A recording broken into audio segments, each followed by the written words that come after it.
welcome back to the WTF Sunderland podcast as we look ahead to the Derby weekend and a game against the club we simply only refer to as them. In a change up to our usual preview show, it's myself, Dave Lawrence, who will be taking hosting proceedings, and this evening I'm joined by a load of regulars and a much-loved special guest. First up, not the much-loved special guest, Ian Dobson. How are we? A lot better than I was on Saturday, mate. I'm over the disappointment and doing very well. And I went swimming this morning, so that was quite nice. Fantastic. Sounds like you have recovered well. Might have taken a couple of days. We've also got the one and only Graham Falk. Graham, how are we doing? Pretty zen, mate, to be honest. I think everyone seems to be absolutely losing their mind on social media because we've lost a game of football. That would never happen as a Sunderland fan. All right, we've lost a few, but no, quite zen, mate. Looking forward to it. I like going up their place and kind of showing my colours and being proud of where I'm from and proud of not being from there. So, yeah, I'm trying to be dead professional here, but yeah, I'm zen, mate. I'm all right. That's the word of the day, zen, isn't it? I think I haven't said that for years. Definitely, I will try and invoke some just raw, hot-headed passion from you at some point, because that was very zen-like. And last but not least, and I think probably the most zen of us all, the always excellent Phil Smith from the Sunderland Echo. How are we doing, Phil? Yeah, I'm good, mate. Thanks for having me. I'm not that zen. I'm still fuming from Port Vale, to be honest with you. Still, still not over it. But otherwise, I'm zen. Yeah, it's normally Ross from the show who gets the pelters for the loss, but I reckon it was my first actual going to a game, the Port Vale game.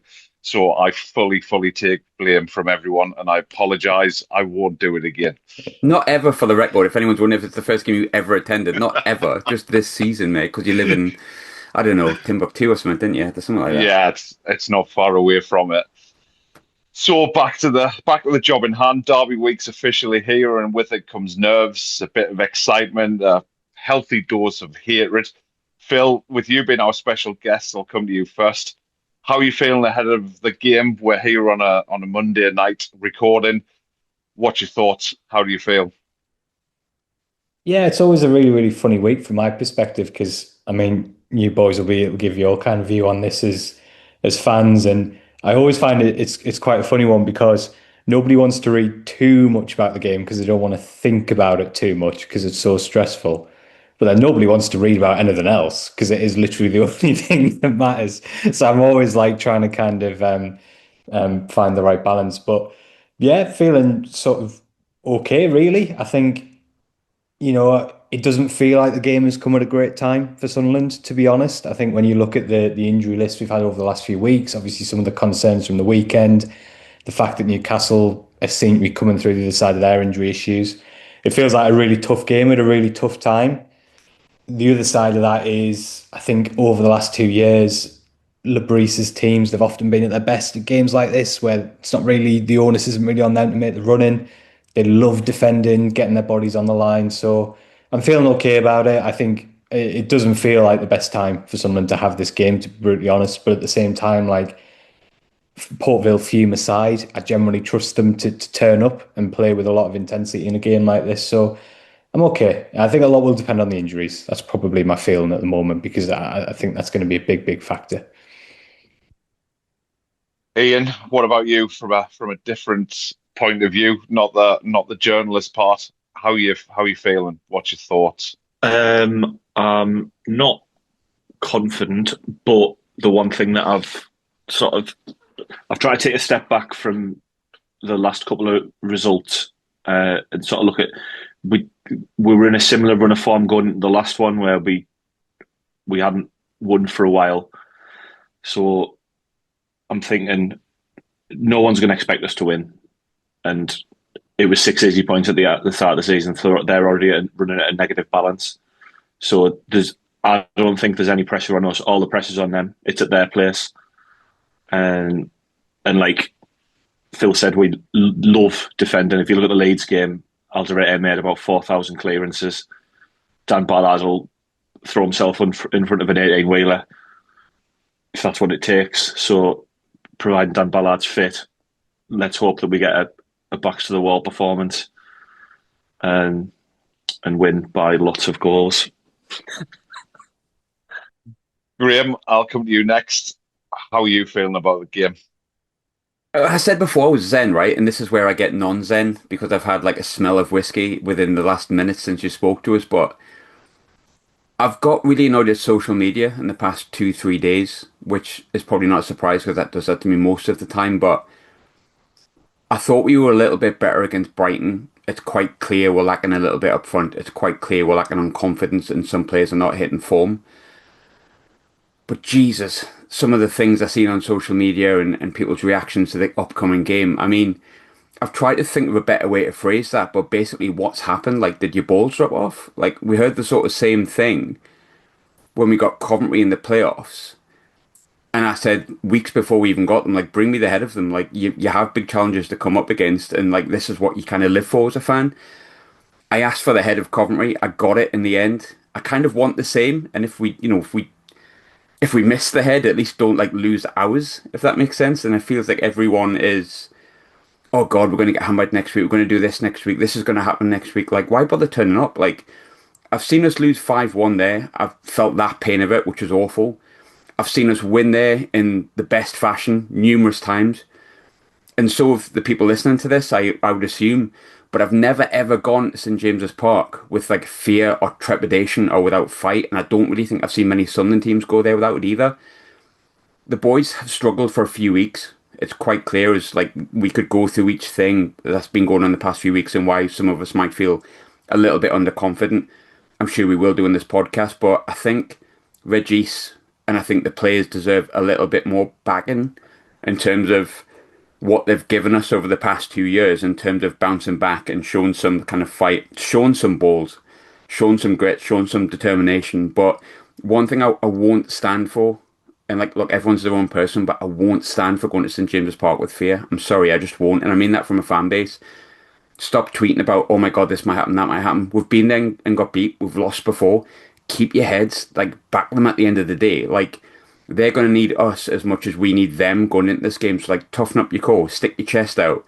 Remember where you're from before you call it quits. And if we lose, we've done it a million times over, but don't dare go there with fear. Like, I just won't tolerate it. So, for me, I'm really up for it. I'm ready to go for it. I've got absolutely zero fear about it because I've been there with Sunderland a million times over, win, lose, or draw. I know I'm going to be back the next week. I know I'm still going to love Sunderland at the end of it. I know I'm still going to hate Newcastle United Football Club at the end of it. Bring it on. Like, why not? This is what football's about. Like, let's just go for it. I think that would probably be a really good place to end the preview show. Nice little rallying cry. But we're only about 5 minutes in, so we best keep going. I feel Phil, like Billy Jones 2015-16 season doing the rallying call again, or whenever season it was. I'd be really interested to know whose head that you actually want on a stick this time, or a corner flag Mate. if you ask Wilson. That's a long old podcast, and I've got to try and keep some sort of professionalism. So let's just aim for the head, and if we get the tongue, discard the rest. It'll be fine. Phil, to bring back a little bit of professionalism after that nice little retort. There's been plenty of injury problems in the last few weeks, unfortunately. We picked up another at the weekend. You're a lot closer to the club, and we're not trying to get the inside scoop. We are trying to get the inside scoop. We are. Can you just run us through the latest injury news ahead of the game? No, I don't think I can at the moment. Yeah, so Reynildo, I think, will be back and will start. I'd be absolutely stunned if that wasn't the case. He was back running. I think it was ahead of the Brighton game, so he was meant to be in full training, I think, as of yesterday. So I'd be really surprised if he didn't start. I think that's massive. I think he's one of the players. I think there's a few. I think there's been a lot of talk rightly about Xhaka and how big a miss he was. For me, Reynildo is another one in terms of the balance of the side and also the experience. So I think that would be massive. Lefay should play. I think that's one of those where, realistically, you're going to be asking players to kind of go through the barrier, aren't you, for this game? And I think Lefay should be able to do that. Who else is there? Mukele is a really interesting one because I think he will probably be fit to feature, but it's pretty obvious he's going to be a little bit ahead of schedule. So I think Sunderland have to decide whether it's basically worth the risk of him picking up a longer injury or having a recurrence. Now, we're all of a Sunderland persuasion on this podcast, so we're all going to sit here and go, yes, it is worth the risk. Yes, take it.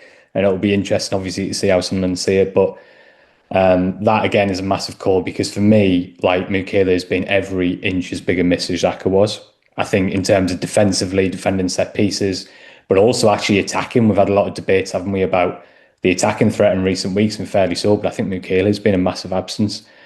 So Reynildo, definitely back. Lefay, I think, will be back. Mukele, I think there's a decent chance to be back. The two that, hand on heart, I genuinely am not sure on at the moment are Roofs and Ballard. I think Roofs, again, it's obvious that if he does come back, it'll be a little bit ahead of schedule. Ballard, I honestly don't know at the moment. I mean, if Sunderland have got the scan results back, it won't have been for very long. So I genuinely, hand on heart, don't know on that one. And that makes me nervous because he would be a massive miss. Have I answered the question? Is there anyone that I'm missing? No, I think it's pretty good. And you've also answered the next question because I was going to say if Dan Ballard, worst case scenario, is out, how much of a miss is he? Absolutely massive. I think it's absolute credit to him that we're not just talking about a guy who's like stepped up to the Premier League and managed. We're talking about one of the best players, our best players this season, on and off the ball. Again, it's tied in with the Mukele thing, isn't it? Because if Ballard was out, but you could get Mukele on the pitch, Reynildo, Trey Hume at right back. I back that back four, to be honest, to have a good game. I think that's got a nice blend. If you're missing Mukele and Ballard, then I'm really worried about us defensively because I think certainly aerially and from set pieces, we go from being really, really strong to potentially having some weaknesses. And I think that's why I said before, I feel a bit odd about this game because I can genuinely see how Sunderland could get a result. I can see the template, I can see how they can do it. There is just this quite literal question at the moment of what 11 players are going to be out on the pitch and probably more at the point, what percentage are they going to be at? And that's why I find it really quite a difficult one to predict. I think it's pretty obvious that if some players are on the pitch, then Sunderland are pushing them and it's going to be a big risk. I'm okay with that, but of course I am because I really want Sunderland to win. And for me, it's the biggest game left this season. I can also see why they might be viewing it a bit differently internally. So yeah, I don't know what you guys think, but there's some massive decisions to be made this week behind the scenes. Yeah, completely agree with all of it. Graham, we all know how much you love Dan Ballard. Yep. What's your feelings on the potential loss of him for Sunday without getting too negative because we don't know for a fact that he is out yet? I'll give you positives and negatives, to be honest. I think for me, I said this on Saturday on the review sort of live podcast we did. There's a lot of talk about Xhaka. Naturally so. He's obviously been such a good signing. I think Enzo's probably one of the players of the year as well. But for me, Dan Ballard's head and shoulders as the player of the year. I think don't think he's had a bad game. The worry I always have with Dan Ballard, and it's been a bit less this season, but you can still point to moments where Ballard's been injured this season. He never misses just one game. It's always two or three. When your next game is against Newcastle and you see him go down, you just think, shit. Like, that was the immediate thought, was like, oh, shit. I was at Burnley away at the start of the season and I knew we'd be out for a couple of weeks. It's not been as bad as he has been in recent years in terms of, like, I think last season when he got a knock, he seemed to be out for, it was, what 2-3 months at one point, I think, and he was just starting to come into form, got a couple of goals against Norwich and Swansea, I think it was. So I'm going into the game in my mind, not knowing obviously anything about it, but that he's going to be out. I just think a hamstring injury, which is what I think he's tweaked, was... A hamstring injury is never a week. If we're completely not honest with you, that's how I feel. But again, I'm going to go back to like trusting the lads that are in the squad. Yeah, I know they haven't been perfect recently, but I don't agree with the assessment that these players haven't put the effort in the past few weeks. I don't think that's the case. I think sometimes players are just low in confidence and it looks like they may be not what they were a few weeks previously, but I think that the lads on the pitch are not going to shirk the challenge. I don't think they've shirked the challenge for like a number of months. I don't expect them to go to Newcastle and suddenly turn into mice. They haven't shown me at any point that I think that they would be like that.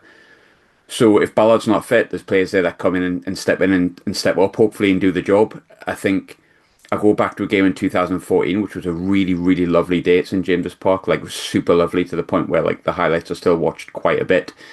And I don't know how many people remember this.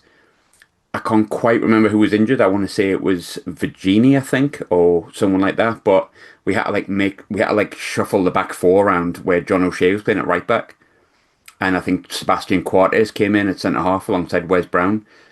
and that was in the warm-up. I think, oh, it was Anthony Revillier, I tell a lie, a very steady veteran fullback that was playing well at the time. He dropped out. We had to push John O'Shea to right back, and we had to put in Quartes alongside, I want to say it was Virginia, centre half. It was something along that lines. It was like, sorry, Wes Brown it was. It was a very makeshift defence, and we came out of that with a really good day. So, look, you deal with what comes at you. I think Regis would say it's a challenge that we have to face and take on, which is boring, but like at the same time, it's factual.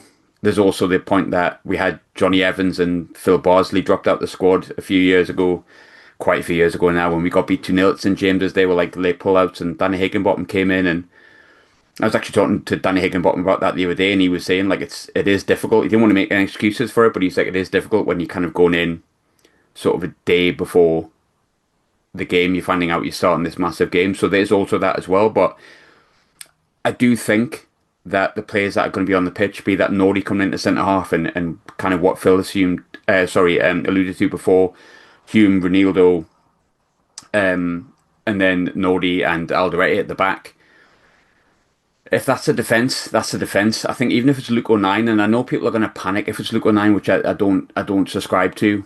They're all experienced players who will understand what it means, and I think that's the least you can ask for. If Dan Ballard's not fit, he's not fit. Like, suck it up and get on with it. I'll go back to it again. Like, wear your balls. Do you know what I mean? Like, this is a derby. Like, there's not time for sulking. It's not time for worrying about injuries. It's not time for being like, oh, well, what if we get beat like 1,000,000? Well, what if we win 1,000,000? Like, that'll be a really good day. And I believe in. I don't believe in going into derby games panicking. Would I prefer Dan Ballard to be fit? Aye, because I think he's been our player of the year, and I think Dan Ballard, if you're looking at it from a football perspective, like Phil said, gives you so much offensively and defensively, such a threat, and we lose that, and suddenly there's weaknesses in the team, exactly like Phil said. But the first swear word of the podcast, here we go. Like, I'll be absolutely fucking fucked if I go to that stadium and panic about them not. I'm sorry, just no. I'm just not having it. If we lose, we lose. I walk out red and white, same as I always will. So if we lose because we've got a few injuries, it is what it is. If we win because we've got a few injuries, then it's really, really funny. Do I sound pumped up? Because I said I was zen, and I don't feel like I'm being that zen. If I'm completely honest with you, it sounds like I'm like really, really up for it. No, we've definitely evoked a few responses. We're appreciating it. Phil's definitely here for the nuance and balance, so we don't mind a bit of head loss, to say the least. Battle. Ian, Ian, if I give you your dream job and give you the magic sponge, which was actually magic, which one of our injured players out of all of them, and there's quite a few, who would you really want to see be fit and playing a part on Sunday? It's difficult because if you've listened to this podcast before, you'll know how I feel about Enzo. But the club put on something the other day, and it was like a compilation of goals we've scored, and Nordy's involved so much from an attacking perspective in so many of the goals. I don't think we appreciate how much we lose going forward without him in the team. Even when Trey's playing at right back, he doesn't do what Nordy does. He's very blood and thunder. I think Nordy's a bit old school, which I don't think anyone was expecting. I certainly wasn't. So it would probably be him for me, which will be controversial. And I don't think Graham's eyebrows can get any further up his forehead, to be fair, at me not picking Enzo. So Nordy, because he's important. So important. Nordy's a big game boy as well, and you can just tell he's one of those players. Like, there's been times this season where the game's felt a little bit flat, not much of an atmosphere, and he's not a bad player. He's never going to play badly, really, Nordy. But also, you just sense he's one of those players who, when the crowd's up and the atmosphere is up, he just relishes it. And I think that's another aspect of this game. So yeah, I'm inclined to say Michele as well. Yeah, I think he's a big player. Yeah, he is massive, isn't he? And to be honest, I don't think Dan Burns' restraining orders come through yet, so I really hope he is available to play. I think one thing as well about Nordy is, in those games, and it showed in the return one at our place, is he can get under the skin. because there was one where Gordon took it past him and ran out of play, and then there's a video from behind the goal where he's just laughing at him, and after that, Gordon just didn't want anything to do with him, and obviously he took the mick out of Bruno celebrating, giving away a throw in, and gave it a little, and you could just tell that like he's. I don't want to say he's one of those players that you would hate to play against, but if you were in a team against him and they're getting the upper hand, you just know that he's going to be in the rear as well. Do you mean like Chris Maguire if he was really good? Yes. Yeah, good. The French Chris Maguire. Yes. But you're right with Nodi. I think like he's someone who, I don't know if you've spoke to him, Phil, but he's that wonderful kind of slightly left of centre personality that other people would maybe call a bit twigged, where he's just a little bit nuts enough to kind of relish a derby as opposed to like wilt, and that's so big in a derby, isn't it, Phil? He's a massive personality, and I think he's a massive personality in the dressing room as well. And again, when I go back to talking about like the form of late, and obviously like a lot of the focus has been on Xhaka because he's unbelievable and he should not be playing for a newly promoted team and all of that stuff. But I do think maybe Mukele's absence has gone a little bit under the radar in terms of how big that's been both on and off the pitch. So I think it's one of those where I think it would be a massive boost if he's in the starting 11. And I think the other thing we've got at the moment, which I think, and I'll get your boys' thoughts on this, because let's say Lefay is fit. Who are you playing out wide? Because I think at the moment on merit, obviously Lefay plays out there because then you can pick your three strongest midfielders. I think Rig deserves another chance, but it's very narrow, isn't it? If you've got Lefay and Rig as your two wingers, but they're probably the best two players for it. I'm interested to see how he kind of cracks that. What do you all think? Who would you go with? It's funny, the thing you said about Rig there. I was just looking through listeners' questions and someone said, has Rig earned a start?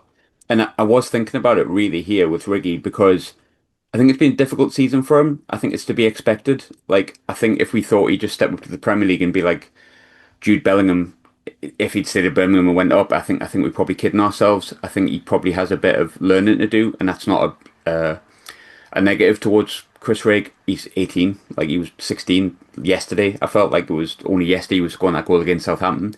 I thought he played really well on Saturday. I thought he was our best player comfortably, and I think one thing you'll get with Chris Rigg, and maybe people don't see it, I think he's also a big personality. I think he clearly understands what it means in the region for this game because he's from this region. He's obviously got family that support the wrong team, but he clearly supports the right team these days. But I think there's an argument if Enzo is fit that Riggy still stays in the team and Diarra drops out, because I think Diarra's a really good player, and I know that's going to be controversial because he's had two bad games, so suddenly he's worse than Didier and Dong, but I think Diarra's shown us comfortably what he's got in his locker before the injury and a little bit after the injury. He was good against Burnley. I think he'll continue to show that once he gets his confidence back and has maybe a good game. But I think he clearly is a little bit short on confidence at the minute. I think it's probably a bit of a risk putting him into a derby game, and I think Chris Rigg maybe earned that spot. So there's an argument to say, if Enzo's back in, do you keep the similar sort of setup, but you keep Riggy in? I don't know. I suppose what I'm saying, I don't know how you feel about it, Dave, but I'd be okay with Riggy starting. I've got no real issues with it. I think he's earned it. Yeah, I don't have a problem. I thought it was very good. The only bit that I think let him down on Saturday was a little bit of physicality. He's 18-year-old. There's reasons for that. You know, he will fill out. He's every bit as technical as he is good off the ball. He's just not physical enough, and that's where I'd probably give Diarra the edge. I see them two actually, and I'm going completely off on a tangent here, but I see them two becoming a really big part of the way that I think we're going to play next season, where we've established ourselves and we have a little bit more of the ball and we know what to do with it. I think them two become really, really pivotal in the way that I think Diarra is one of the best players in our squad at pressing the ball, at getting high up the pitch. It's just not quite formulated to the way that those two play at the minute.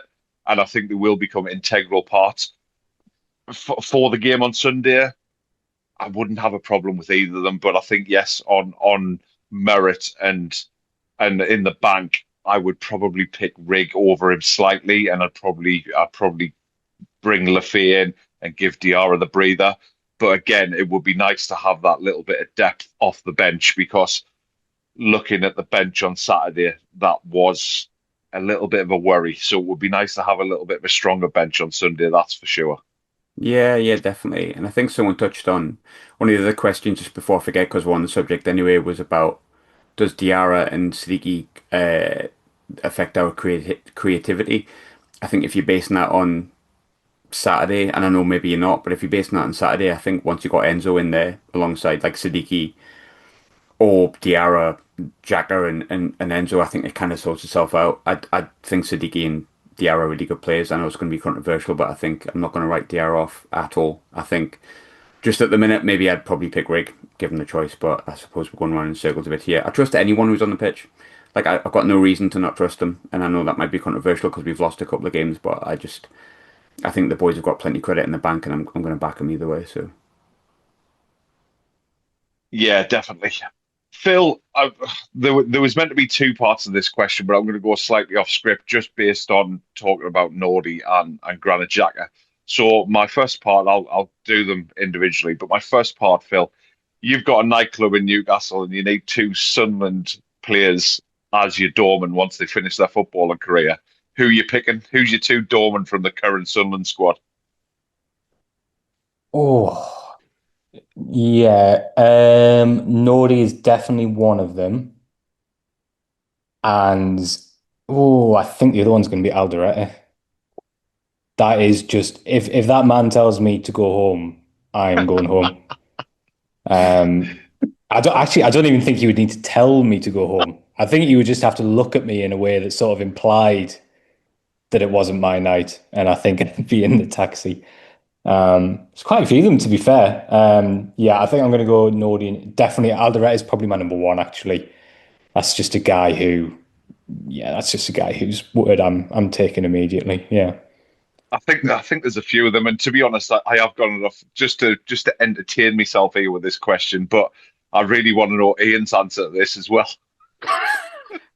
Well, Omar Alderete is the first answer because he looks like he's killed before and would happily kill again.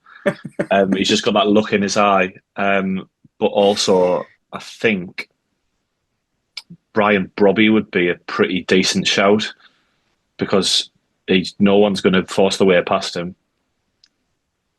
If anyone tried to get in, they didn't want them. He'd just just back into them, and they wouldn't be able to move.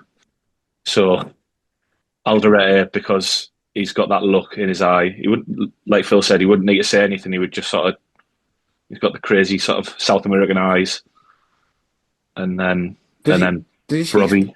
He speaks Spanish, doesn't it? Paraguayan Spanish. Am I right in saying that? What's not tonight, mate, in Spanish? Because that's kind of how it would come across. We've gone completely off a tangent here, but it would be a case of not tonight, mate, in whatever accent or language he has, and you'd just be like, okay. Like, yeah, I mean, I don't know if you're going to ask me, mate, but it'd be Alderete times two. Just Alderete and his kid. Yeah, no, I was absolutely going to ask you. Yeah, and also I reckon Granit Xhaka is the one in the control room with the earpiece. He's directing them, telling them what to do. Omar, So, that lad's trying to get in. He's had too many. Sort it out. absolutely. Phil, back to a bit of seriousness now. How do you, from your point of view, how do you see us setting up on Sunday? I don't see any major changes really in terms of the shape. Like, I think Lebris really values consistency, and actually, when I've chatted to him in the last few weeks about the struggles that the team's had, certainly going forward, I think his view has been that there's probably been too much disruption, and that's kind of affected the partnerships within the team. I think there's a few. So I guess what I'm driving at with that is that I think he'll try and keep things as consistent as possible, as much as injuries allow, which is why I'm inclined to think Lafay will be off the left. It's why I think Diarra will keep his place in midfield, because I think he'll feel that Lafay, Siddiqui, Xhaka, Diarra, regardless of people's opinions on Diarra, is his best way of setting up. I do think the one thing I would say about Diarra as well is even when he's not playing particularly well, he looks like he might get a goal. And I think with where we're at as a team at the moment, I think that's quite a valuable skill to have, even at Port Vale, where he was pretty poor and he scored. So I think the big question marks for me are Robbie's obviously going to start up front. Like, I don't even think that's a debate at this stage of the season. So the interesting one for me is A, who plays on the right, as I mentioned before. If Mukele is fit, and I know like there's people about to start screaming at their various things, but like, does Hume become an option again? Hume and Mukele? Do we have one last dance at St James's Park? I don't know. I think those are the interesting ones for me, but I'd be amazed if it wasn't Lefay, Siddiqui, Diarra, Xhaka, Broby, Alderete, Ballard, obviously. But I think those are the little positions that I think are the really interesting ones. Definitely. And just to play a little bit devious, and if you were Regis Labrise for the day, I presume you're going to say that you would set up the same way as well. I think the Rig or Talby is probably the one that I can't really make my mind up, because I think, Talby obviously is a threat off the counter, but I think we saw more than enough from Riggy for me on Saturday to keep his place. So I think I would probably go with Rig off the right. And then certainly Mukele if he's fit at right back. If not, I'd probably go Trey Hume ahead of Geertruida, based on what we've seen over the last 6 to 8 weeks. I think much of the rest of the team kind of picks itself depending on who's fit. Ian, anything you do any differently to that, or are you feeling the consistency is the way forward? I think consistency is the way forward, but also in the wing positions, because they're fullbacks, to give them a bit of credit, and obviously two of probably the best like young fullbacks in the league. I don't think you can put an out-and-out winger against Lewis Hall. So someone like Riggy, who's a little bit different, and he's a really technical player. In the last game, it showed that Hall didn't really enjoy playing against Enzo, who wasn't doing normal winger things. He was just doing what he did, but hugging the touchline while he did it and embarrassed him with a nutmeg. So I'd be inclined to go with Riggy and Enzo in the wide positions, because defensively as well, they offer you a lot, and we're probably going to be under the pump a little bit at times, because that's just what they do when they play at home, especially early doors. And to answer your earlier question, it's Esta noche no amigo. Not tonight, mate. Not tonight, mate. I'd accept that. To be fair, I mean, you could say it in the accent, and I'd probably accept it. Actually, really good point that on Riggy, I think, because to be honest, if you're going to ask me the same question, Dave, anyone who can kick someone up the arse in the first few minutes, and I don't mean I don't mean Brian Oviedo versus Marcus Madison, Peterborough 2018, whatever it was, but just I remember Catamol speaking about the tackle he put in on Tiote, and Martin O'Neill going absolutely off it, like he put the tackle in so early doors, thinking, he's shouting at Phil Bardsley, calm down, calm down. But the game before that was the Bentley game, for people who can't recall. And the game before that was obviously the game where we got beat 5-1 the season previously. I think someone needs to put a marker down. I think there's maybe a less noticed one was the Defoe game. The first big tackle went in from Jody Gomez. And Jody Gomez was like, if he was a bit faster, he might have been actually all right. But obviously a very technical player, was at Barcelona's academy. And you could see the people around Jody Gomez were like, oh, fucking hell, if Jody's up for it, like I think we probably should be as well. So I think it's really important that, especially on their ground, whoever's playing anywhere, just kicks somebody straight up the arse. I mean, hopefully it doesn't go too wild and get sent off, but I think we can't go there, and I've repeated this mantra again and again, and show any semblance of fear. I certainly won't be showing it, but I'm not in charge of what's on the pitch. The minute we get an opportunity, just half someone. Keep yourself like relatively not red carded, because that would be a disaster, but just put your foot in, let them know that they're going to be in for a battle, and that if they're going to beat us, they're going to have to do it the hard way.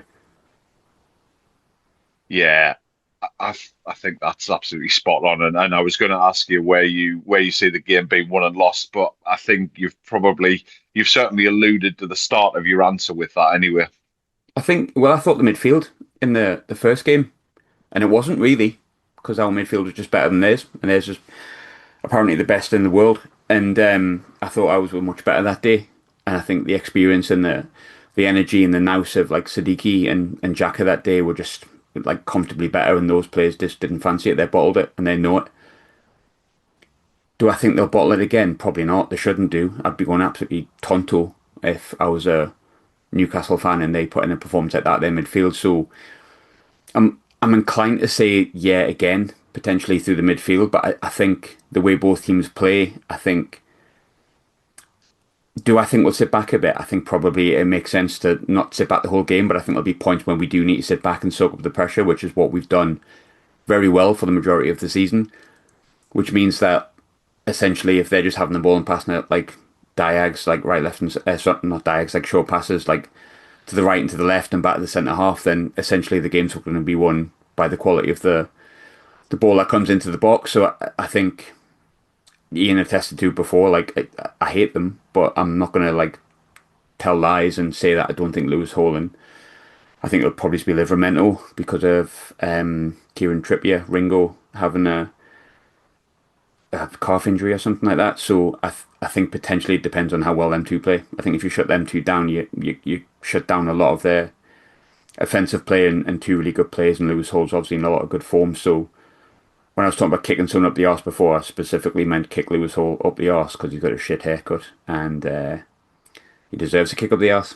So the game's going to be won by whoever kicks Lewis Hall up the arse. There's my tactical analysis. Probably time to throw it back to Phil at this point.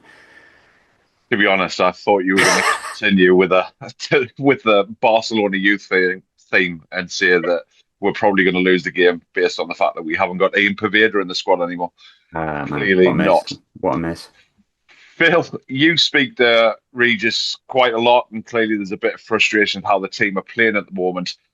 But he's been in this situation before, and he's always came out on the right side of it. How important do you think Regis's calm influence and nature is important to this game? Yeah, I think it's probably I think it's the reason ultimately that's made him the success that he has been here. I think I get exactly the same reaction and responses out of him, whether Sunderland have just beaten Newcastle or whether they've just been beaten at Port Vale, and sometimes it can be a little bit frustrating, but I think ultimately it spreads a lot of calm through the dressing room. And I think also it's not just Lebris. I think Jacques is going to be massive in a week like this in terms of the way he carries himself around the club. Yes, being up for it, but also being calm as well. Not being, not making too big a deal out of it because ultimately Sunderland have to turn up. So I think Lebris and Jacques will be two really sort of important calm heads behind the scenes. And yeah, I think I always fancy Lebris to get it right for games like this. I totally understand that it's been quite hard going over the last couple of months, and we were joking at the start of the podcast, but my head was absolutely on Mars after the Port Vale game. But I think over a period of time, his big decisions have by and large proved to be correct. So I back Sunderland to be tactically good on Sunday. I back them to be up for it. Doesn't mean it'll be enough. We'll have to wait and see. But I always think games like this tends to be where we see Lebris at his best. So fingers crossed it's sort of Coventry away playoff semi-final. I think those are the vibes that we've got to go for. I'll be very happy if we have to listen to pundits all next week saying that Sunderland were lucky and they weren't the better team because they only had 4% possession, but they've played well. So yeah, I don't know. I always fancy Lebris to pull something out of the hat in a week like this. Let's kind of hope that till the end theme is sticking around this week for definite. Phil, sticking with you, with your ear close at the ground and being in and around fans and stuff, what's the feeling around Sunderland as a club at the moment? I know we've hit a bit of a sticky patch, but how do you feel the vibe is, I guess? I think there's... That's a really good question. I think there's a bit. I think the injuries has been a frustration. I think the feeling probably is that the Africa Cup of Nations has probably caught up with Sunderland at this point of the season in terms of, I think you're in a situation where you've asked a very small group of players to get through an absolutely huge amount of work. And I think Lebris feels he's probably stuck in a little bit of a cycle at the moment where he has to keep pushing players and therefore he keeps picking up more injuries. So I think there's a little bit of a frustration there because let's be honest, like they see the same things that we see. This isn't the Sunderland of the first few weeks of the campaign. It's, the intensity and certainly the quality isn't quite there. But I think the feeling is that, certainly the injuries have been a massive mitigating factor just in the way it's disrupted the team. I think, to be honest, I think there's a huge amount of pride in terms of what they've achieved this season, to be quite, and, we can have a debate about whether the season fizzles out or, what's a good season from here on in. But I think, to be fair, there is a lot of pride in terms of what they've achieved this season. And I do really think that they will see this game as a huge opportunity. Because if we go into this 3-week break on the back of a really poor performance and a defeat, it will feel really flat and it's going to be a long time to that Spurs game. But if someone get a result, next week we're going to be sitting here going, well, look, it's not been easy going of late, but we're pretty much safe. We've gone unbeaten in the derbies. We're staying up. The things look pretty good. So I think there's definitely an appreciation that this game is going to be really tough, but it's an absolutely massive opportunity as well. And Graham, to continue on to that, it was all very euphoric a few months ago, and it's gone a little bit flat, and there's plenty of reasons for that. But how important, and you've alluded to it a couple of times already, how important is that we get it out of our system before we kick off on Sunday? I said it before, if you can't get yourself up for a derby, like if you can't take the heat in the kitchen, there's a door in the kitchen you can walk out of. I think like get involved with it. It was really difficult, and this is no disrespect to the clubs that I might mention, to get up for Lincoln away and Gillingham away because of where we'd been in the past. It felt historically wrong. We'd had 100+ years, majority of the time, the top two divisions. In that third division game, it was like every game you went to, it's like if Sunderland don't win comfortably, it's been a shit weekend. Like there was times when you'd beat like Southend 1-0 or MK Dons 2-1, and you'd go and try and have a couple of drinks and then celebrate, and you just think this is crap. This season's been great.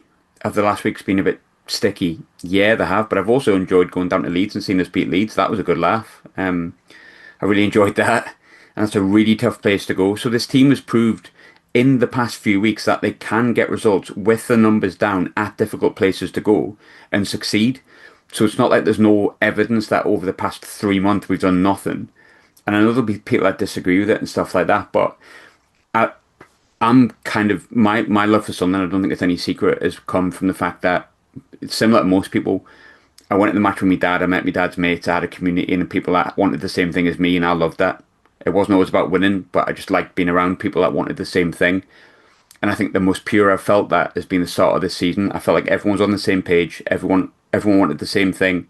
And I remember saying on a podcast, I think it was the Fulham preview, I said, I feel like if we lose 3 games on the trot, people won't lose their mind. And I'm a bit frustrated that people have a little bit. Phil alluded to it before. There's so many caveats. Like Regis and the staff won't be stupid. They'll have looked at this team and gone, yeah, this is not what we were producing in October, November, December, and it's had a bit of a dip. But is there caveats to it? There's so many caveats to it. Like we touched on Norrie before, what a massive miss he's been. Xhaka came out of the team for a significant period of time. I'm still not 100% convinced that he's fully up to speed yet. Again, he's obviously a huge miss because he's a world-class footballer.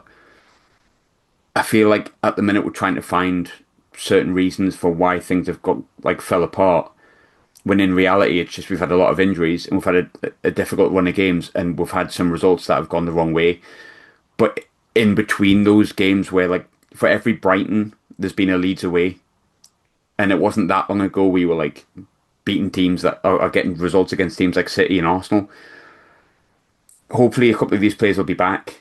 If they're not, I just think it's really important that we stick together. I know that sounds really obvious and cliche, but Sunderland together as a squad and as a fan base is just so strong.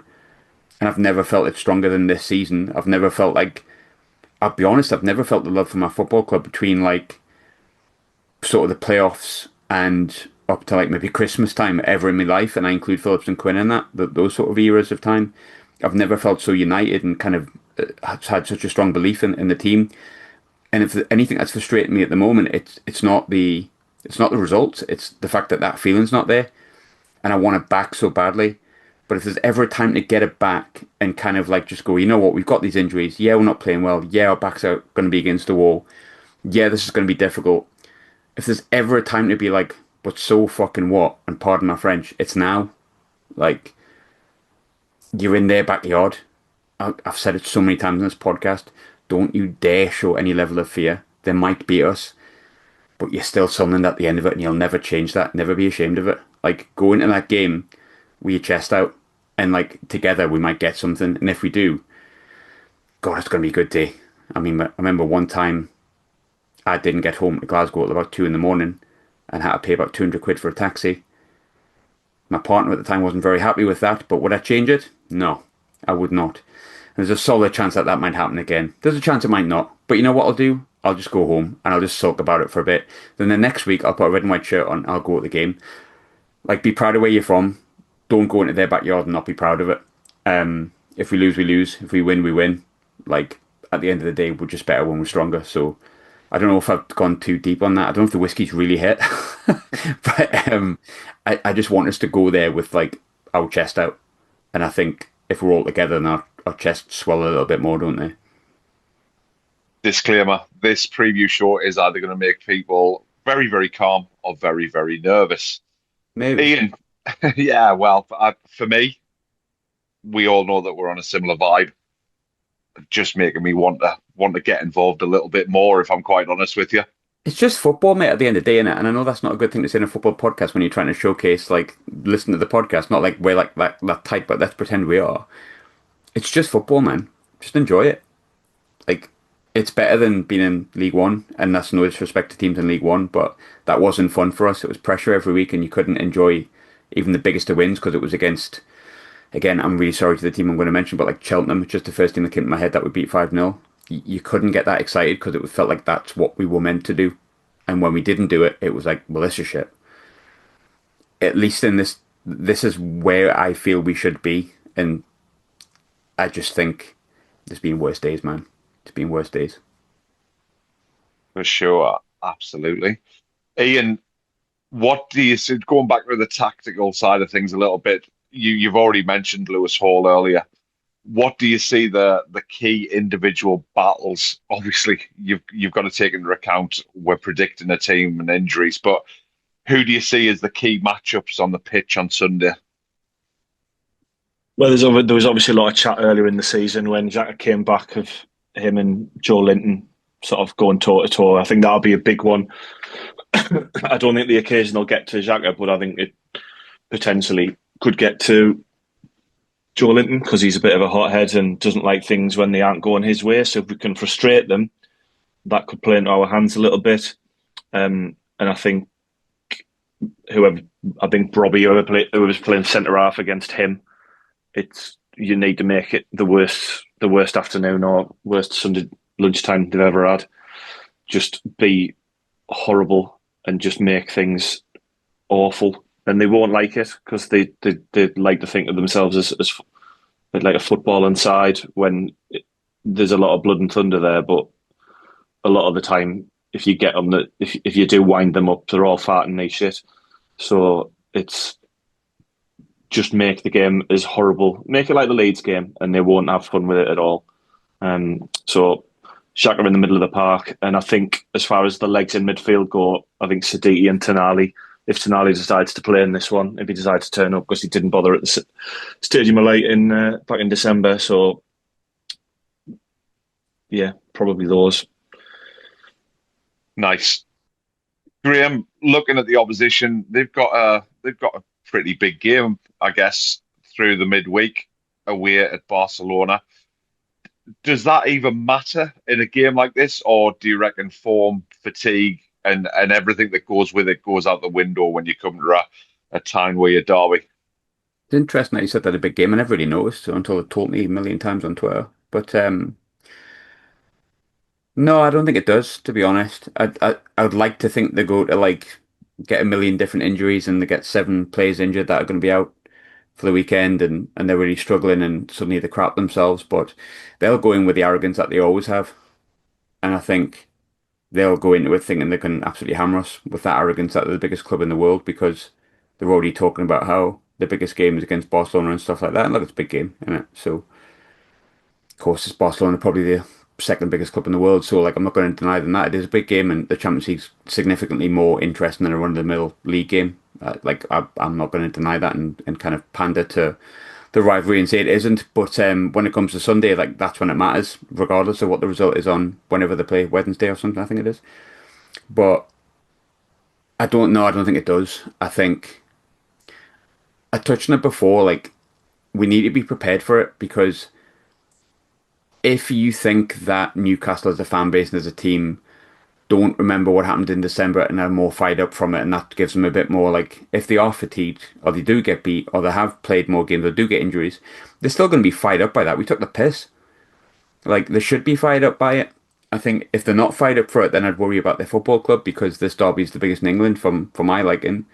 So no, I don't think it matters. I really don't think it does. But I touched on it before. I've got full faith that the boys that are in our team understand that that'll be the case and should be ready for the challenge, whoever's on the pitch. So, yeah, honestly, I just wanted to come.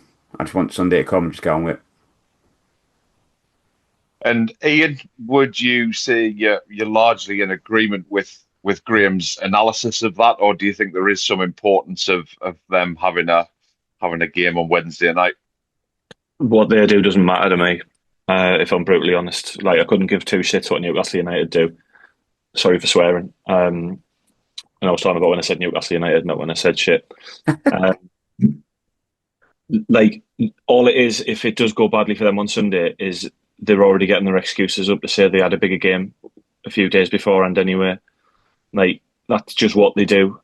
There's caveats even when there isn't any with them, because there's always something more important that they've had to worry about when it comes to us. They obviously got that complex that the biggest and best thing going when, let's say, it is a big game, but it's a big game on a big pitch, and Barcelona will have a lot of the ball, so they're probably going to do a lot of chasing, and it's not going to be an easy game. It's a hard game. I know they're saying it's a bigger game, but it's obviously going to be a harder game to play against Barcelona as opposed to playing against us. So hopefully they're absolutely knackered. And then there's an excuse for them as well that they're too tired from running after better players or whatever they want to say. So, yeah, let the excuses come. Definitely to stick my 10 pence in, and I shouldn't have a 10 pence worth because I'm not a guest today, but I really kind of hope it goes for extra time and then some big centre half scores a goal in the 122nd minute, because I would love it. I would love it if they beat them. But that's just my 10 pence worth. Phil, from my perspective, it's a really interesting question. But from a journalist's point of view, you're a very big Sunderland fan. What's it like to cover Sunderland in your rival's backyard? I don't think I'm not sure, to be brutally honest, when you're like on deadline and you're in the thick of it, I don't know what Graham thinks. I'm not sure the ground makes too much difference, to be honest.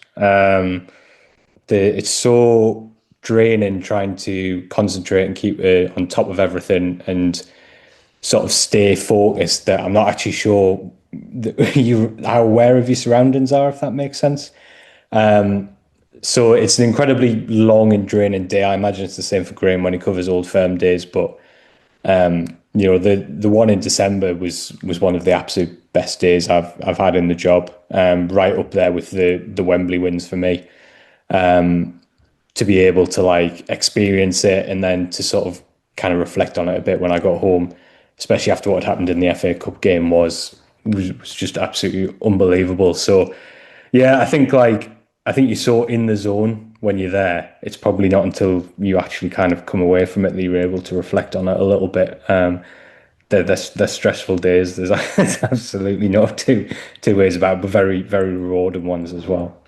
Funny you say that. It's like obviously I do a similar job, not as well, obviously, but covering Rangers and Celtic, and it's funny. I know this is going away from Sunderland Newcastle, but there's a few people who've always asked like, why would you never try to go for a Sunderland job? And I think it's probably that. I think an Old Firm game drains me as it is, and I've got no kind of like iron in any fire there. Like watching Sunderland and trying to like get to a deadline would just panic the hell out of me, because I think the other week, I don't know if anyone watched the Old Firm when Chimiti scored the overhead kick. I was so like shocked that he'd done it. It took me a good sort of 10 minutes to actually write it down what he'd done.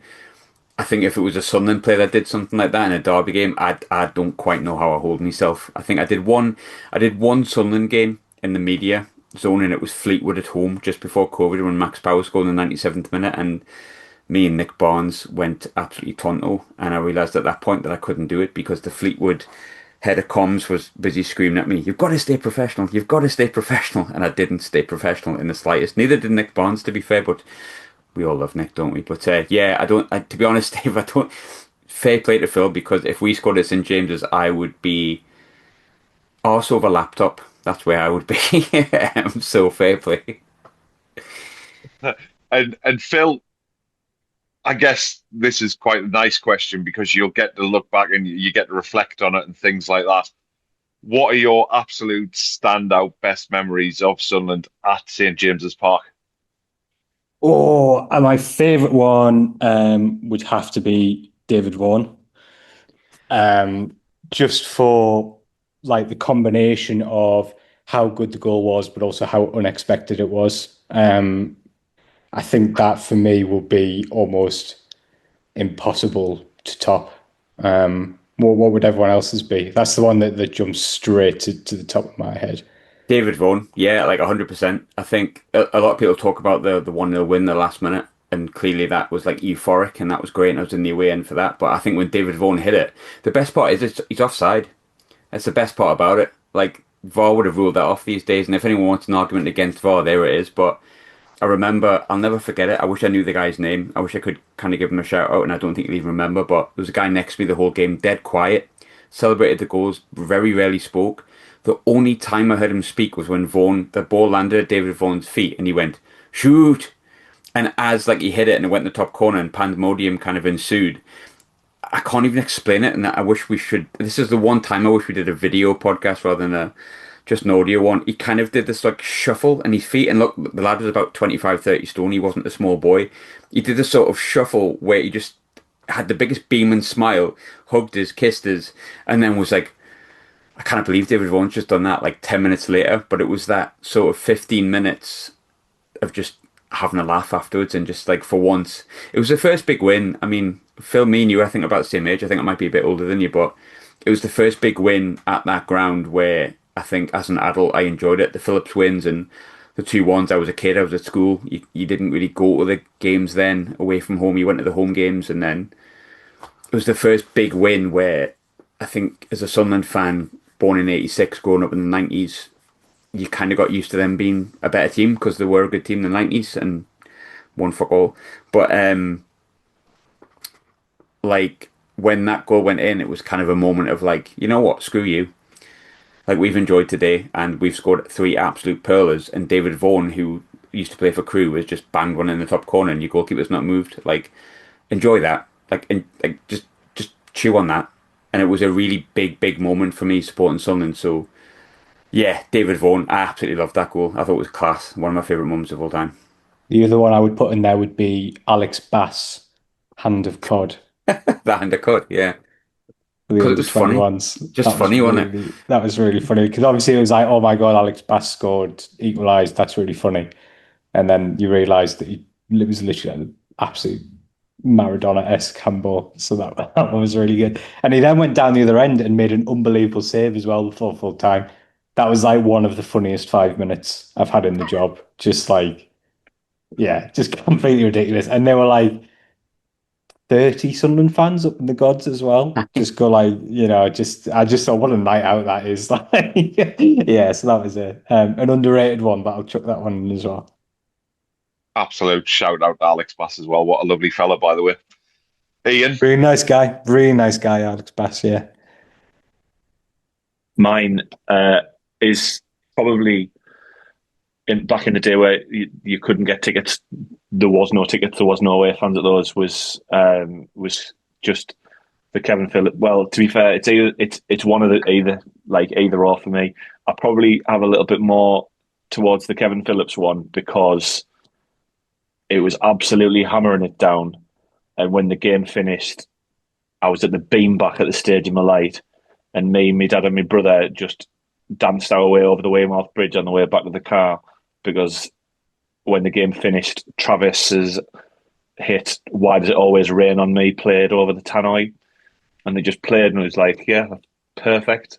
That's perfect. As well as the fact that when Phillips went through and the keeper saved it, Way. and then just you could hear a pin drop within seconds as it just sailed over Warren Barton's shit haircut thing with fullbacks at Newcastle United and shit haircut, really, isn't it? So There's levels, though, isn't there? Jesus. yeah, there is. Yeah, It's funny you mentioned that. Like, I feel like I've done a bit of a clang here when it really should be Phil. That's got the more clangs than I have. But I once did a talk in with Quinny, and he talked about that goal.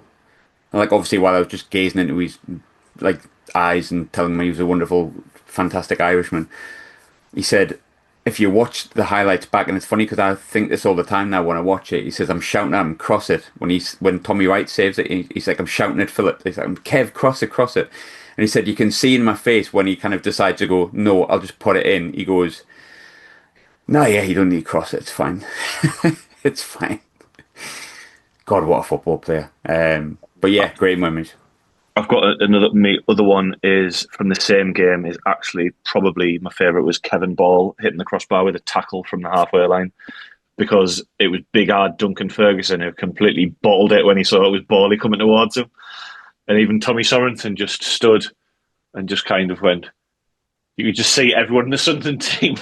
Just it's like a disaster movie where you're watching a meteor like go towards Earth, and everyone just stops and was just staring up at the sky like this can't possibly go in, but it didn't, and we won. So it was good. Yeah, they reckon there's a great after dinner story to follow on from that, and by all accounts they get in at half time.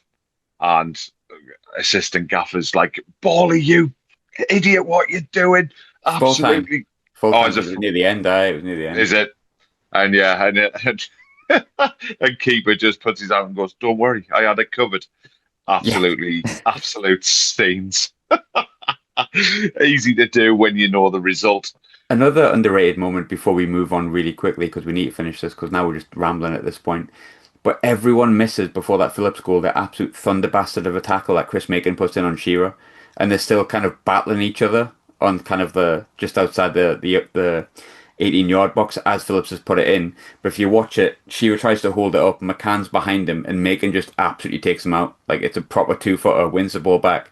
McCann then puts a cross in, and then Phillips does the rest. But yeah, I mean, it's no real surprise that John Kay and Chris Macon were my first two massive heroes, and I've gone on to love the likes of Trey Hume for obvious reasons. I might have a thing for players that have enjoy a nice big tackle, shall we say. But yeah, great memories, and hopefully more on Sunday.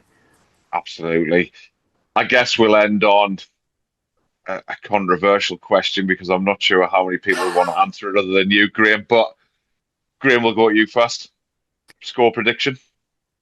Yeah, I'm not going to give one, but I've got one in my head. I'll send it in the group chat so we can. I'm a very, very superstitious person, and I don't think I gave a scoreline prediction last time, and the one time I did was the FA Cup on the show. So for the greater good, I'll keep it in my pocket, but I'll put it in the group chat. But there's a reason I'm telling everyone to stick their chest out and enjoy themselves, and we're ready for it, because yeah, I don't feel too as underconfident as seemingly a lot of people do. Ian, what do you fancy this weekend? No. and Phil, you can have this in two parts: the professional part of you and the fan part of you. What do you fancy for the score on Sunday? This is really easy, because I'm as boring a person as I am a journalist. 1-1. We need some Ron Sale for that fence, I think. That was a listener question. It's not fence sitting. I'm just a boring person with boring opinions. I think it'll be 1-1. I tell you what, I'd snap your hand off for it now. You take a Patrice Carter on 1-1 where, what was it? Was it Andy O'Brien that got the equaliser? Was that Andy O'Brien? I'm not sure my age here. Anyway, but yeah, one of the questions was, would you take a draw? I think either side would take a draw, maybe less so them because they lost the first game. But look, at the end of the day, I think not losing in a derby sometimes is a big thing. If you can get the win out of it, brilliant. But massive Champions League, Barcelona conquering football team, that is the envy of the entire football world. So you take 4 points, I think. Yeah, and I think that's a very good place to end it on. Other than massive thanks to all of you, massive thanks to Graham for letting me actually host this evening. I've really enjoyed that, and it's put me in very high spirits for the weekend. maybe a few nerves at the same time as well. A shout out to anyone who may be going along to the fire station this weekend for the watch along. Sophie and Ross are there. It's sold out, but if you do go, I really hope you enjoy it. We all know that you're there for Sophie and not Ross, so please give her plenty of Nobody goes credit. for Ross. Honestly, you tried doing a podcast with them for the last couple of years. It's horrible. We're hoping in the future that we might all get along. I know the guys had a good catch up, and you'll have seen some bits on X at the weekend. Unfortunately, I was stuck behind a stove cooking away for people enjoying themselves. But the guys looked as though they had good fun. There was a few hangovers. So we're really hoping that we can get into the fire station at some point in the future and all be together and make you guys pay to listen to us, which is ridiculous. It'll be more so somebody else that'll be paying to listen to, hopefully. So, but yeah, we're trying to get something toward the end of the season, and hopefully it'll be someone that isn't part of the podcast that's almost as enjoyable as Phil Smith, maybe even a little bit more. Absolutely. Guys, it's been an absolute pleasure. Thank you very much. Where's my stop button? I think you have to press it.